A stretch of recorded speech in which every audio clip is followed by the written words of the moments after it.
We're going to see how much weight I can put on my squat in the next 30 days. I have just had a baby. I didn't have a baby. We had a baby.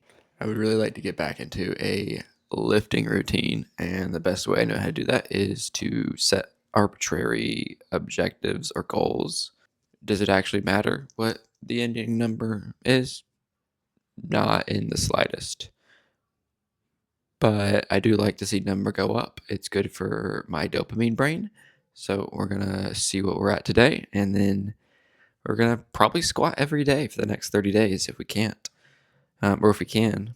Let's find out where we're at today. We're definitely not going to push it to like an absolute 1 rep max because that would be crazy. And again, the numbers don't actually matter. This is just an arbitrary goal so that I can align some of my efforts in a singular direction. That's what a lot of goals are. They're just this arbitrary spot you kind of aim for and then head towards. They don't always have to be perfect, but you really need to start with something so you can just aim somewhere. You might be asking, Caleb, where are you going to find the time and energy to squat every day? You just had a new child. You have a baby. That's simple. By neglecting my wife and child. Okay, enough stalling. Let's get into it. I'm having a hard time getting to depth. I'm having a hard time having my knee not hurt. And I have a hard time having a hard time catching my breath. It is shocking how out of shape I am. But yeah, starting back after you've been off for a while, it is tough. I don't have any like excitement or joy in doing this right now. And that'll come later though. I'm pretty sure that'll come later. Right now we're doing the less fun discipline stuff. So I goofed off too much this morning and spent too much time messing with my camera and everything, and I ran out of time.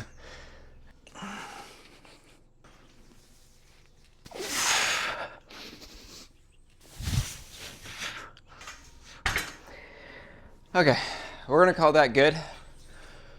We might be able to do a little bit more, but again, this is all arbitrary. I'm not trying to kill myself, just trying to find a baseline. Also, my shift started, so I've got Charlotte with me here now too. She's passed out right now, but it could go off at any point. Yo, we are on day 2 of our 30-day sprint to see how much weight we can add to our squat. You may be asking yourself, why are you squatting 2 days in a row? That's not optimal. So from a programming perspective, it may not seem optimal to squat back-to-back days, but it's optimal from a couple other different perspectives. From a discipline perspective and just from a habit building perspective, it kind of is optimal to do it every single day. So that's where we're going for here. You got to pick and choose your battles. You can't optimize everything all the time. And right now for me, optimizing the amount I squat isn't the most crucial thing. It's more important for me to lock in some discipline, lock in some habit, because I'm not out here trying to compete. I'm out here trying to start my day with some vigorous exercise so that I'm a better husband, better employee, better father, and I just have all around more energy to love the people around me well.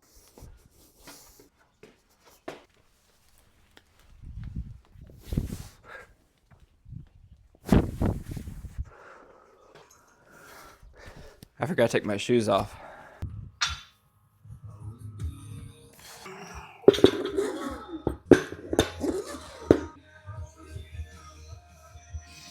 Well, if you do this, I can give your mom a little more time in the morning, you know? It actually works pretty well.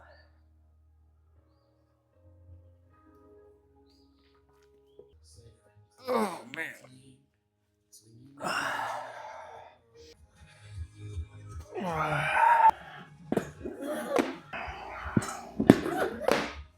So little Charlotte here gave her mom a real hard time last night, so I started my shift a little bit early today. She's passed out right now.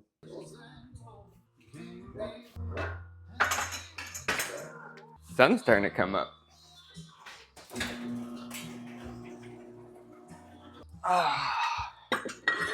My little heart can't take it. Oh man. Came home from work yesterday, and Mama had her wrapped up, stuck on her chest. Okay. Making a loaf of sourdough, lemon cake. Heart couldn't take it. I was at capacity. It's good stuff right there.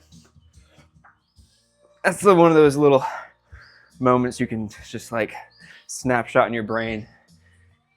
And when you're having a rough go, think back to that.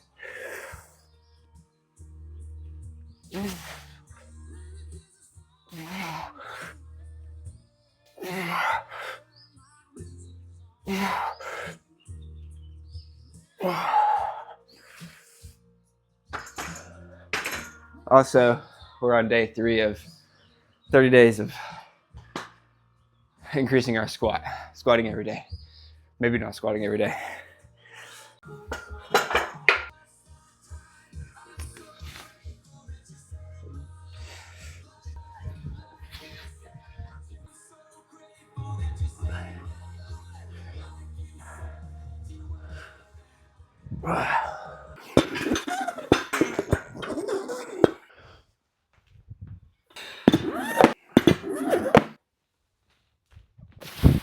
Woo. Day 5. No thoughts, just squats. That's not true. I do have thoughts. We didn't squat yesterday on day 4 because I was on night shift with the baby, so I didn't get a lot of sleep. So I used that as an opportunity to recover a little bit. I did go for a run yesterday. And by that, I mean I went for a walk with some jogs in between. Because you got to start from somewhere, man.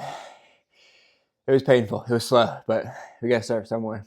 Squats are feeling good today, though. This was the weight I did on Monday, on day 1 for 5 is kind of our max. And it's moving, I'd say it's moving a lot easier than it did on Monday. I mean, that's probably just me greasing that groove all week. And like, greasing the groove, what does that mean? Me just like practicing the technique, practicing the rep, practicing the motion of it. Just getting my body used to squatting.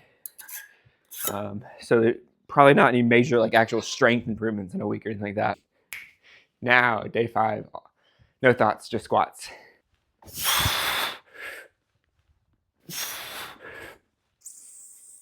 All right, I'm gonna do them this way because it's safer.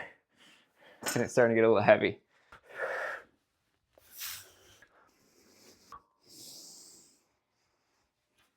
Do you like the color scheme today? I'm going for clown. Yes. It is Saturday morning, which puts us on day 6, day 5. Let me give you all a little bit of a behind the scenes look at the rest of what my mornings look like outside of just the gym.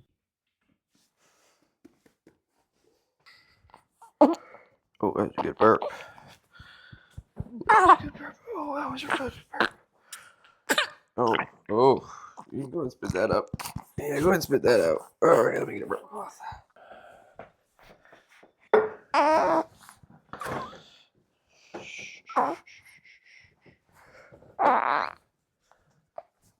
Lemon, lime, lemon juice. Something with sugar. Agave. Agave works really good in cutting the bitterness. And then the most important ingredient, your guarana powder.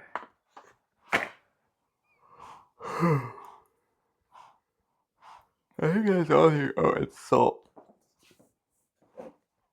Salt. Okay. A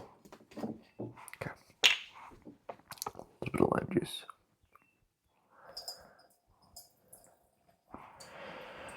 That much because that's how much we have. Sweetness. I need to hold it for a 10 count.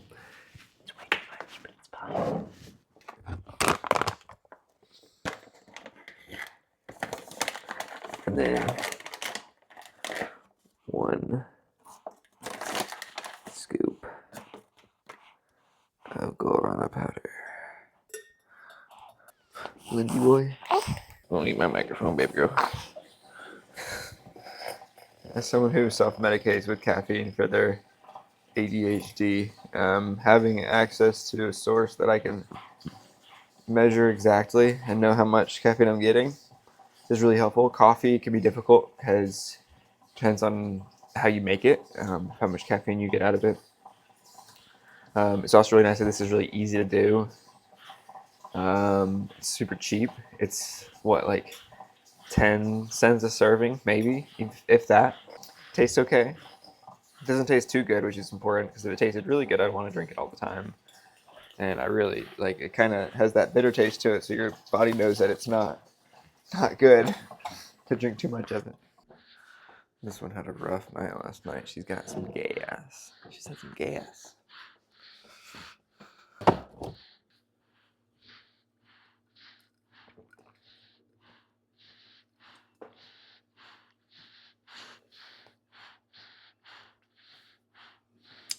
Bobby. I need a couple ice cubes, a little warm. That's the other thing. So it's only got 4 ingredients: guarana powder, salt, lime juice, and a agave, or any sweetener really. So if you look at the back of a energy drink, there's 50 ingredients in there. And a lot of that's because a lot of them are sugar-free or 0 calorie or low calorie, whatever it might be, which is fine. If you're trying to limit your calorie intake, it might be worth it. I don't really care about limiting my calorie intake. I don't want to just eat all the sugar in the world, but also I'm not super adamant about not eating sugar or anything like that. I don't really care. I'd rather eat some sugar and have it be know where it's coming from, a decent source of it, than 50 artificial things. My stomach handles it pretty well. Definitely makes you poop, but not in a way that would be unexpected for a huge dose of caffeine at 6:20 in the morning. A little homemade guarana.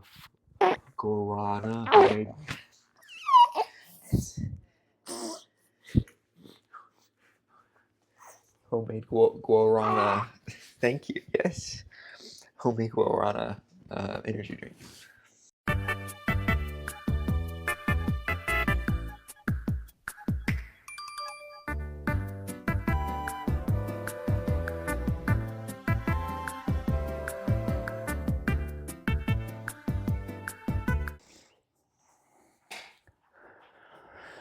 Oh.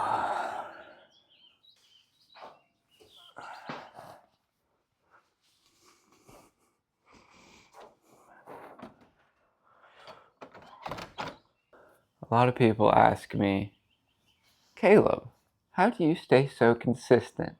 Actually, no one ever asked me that. That's one of those stupid hooks people tell you to use for YouTube. Bro, I know no one's asking you where you got your coffee from. As a very naturally apathetic person, it is very easy for me to just get overwhelmed at the notion of everything I have to do and just reason myself out of doing any of it and kind of shut down for a day or a week or a month. Had this thought for a while that's helped me with that. And it's this idea that it's really hard to do something every day. It's really easy to do something for a day. You hear the chickens out there? They want to come into my garage so badly. Hi, Nugget. You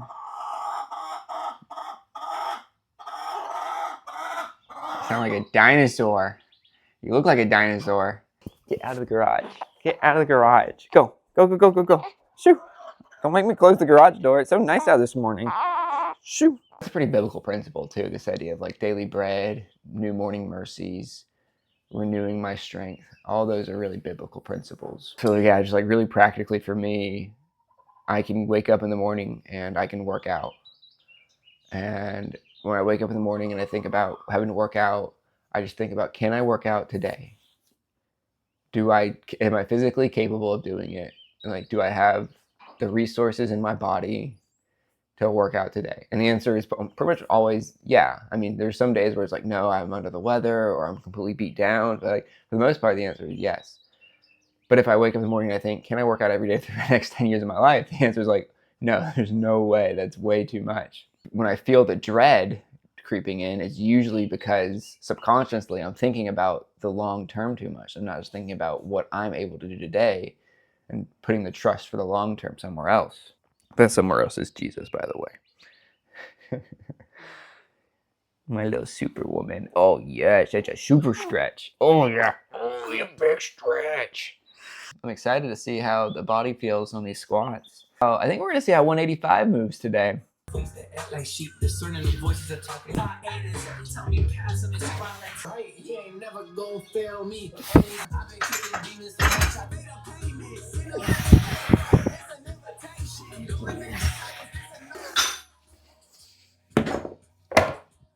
A little lightheaded, a little hungry today. I'm gonna do some pull-ups and call it there. Gonna be real with y'all this morning. The thought of squatting and working out today makes me very sad inside. I'll see y'all on the other side of some squats. Okay, we're not gonna squat today. I did a couple warm-up sets and the knee's really bothering me. And just mentally I'm not in it. So we're gonna pivot and do some bench instead.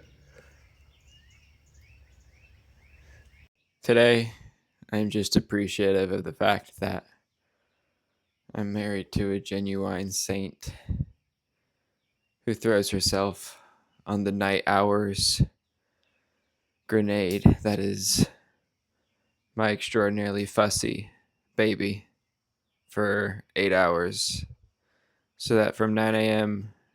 to 5 a.m. I can sleep. This one's for you, hot potato.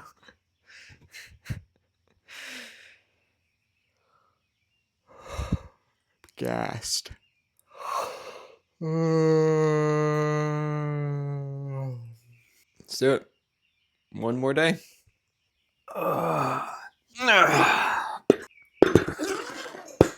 Way too much content out there trying to give you tips and tricks to make things easier, or shortcuts, or advice. Way too much advice out there. Sometimes it just boils down to doing the work. There's no shortcuts, man. Like, even if there were shortcuts, sure, the work that you do might be easier, but you're not developing the work capacity or the discipline or the ability to do hard things in yourself. It's not about making it easier. It's about making us better, you know? I always think about the fact that Jesus can just pull a golden coin out of a fish's mouth. So it's not the results that matter whatsoever, but it's the work that goes into it that he cares about. It's the heart behind it that matters.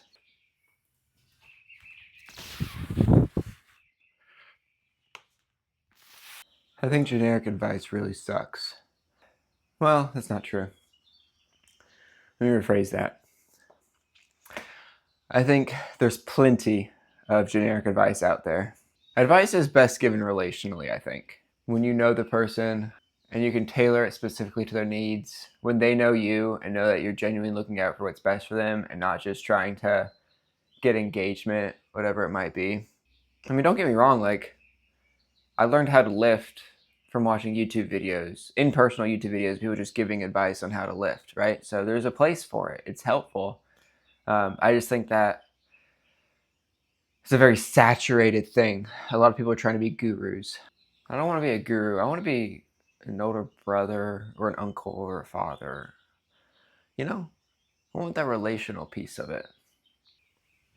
So why am I making just generic YouTube videos then? Talking if I don't really I want to be an advice giver. Because I love monologuing, I love philosophizing, I love theology, and I love to hear myself talk. Let the birds out, feed the pigs. My knee's been giving me a lot of trouble the past 2 days. Not a lot of trouble, a medium amount of trouble, a reasonable amount of trouble. It just doesn't feel very comfy right now. So this morning I Googled knees over toes guy and watched a video, a little 5-minute video he had on a basic knee thing he recommended. So I'm gonna do that first today. See how we feel. Maybe I'll squat after. I don't have a sled, so I'm gonna have to just find something to tie a rope around to drag as I walk backwards for 5 minutes. We'll see how it goes. Also, Charlotte's here this morning. Okay, so we're gonna try the smallest log. See how that goes. Alright, this log might have been a little light. Let's see. Oh, it feels so good though.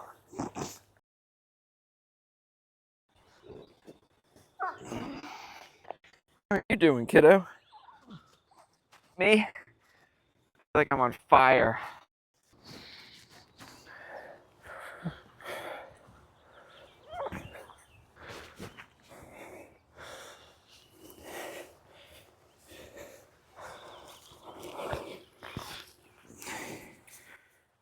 The shirt is just coated in spit up right now.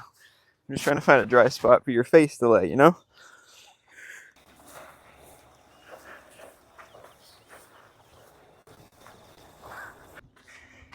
Bro. That was tough.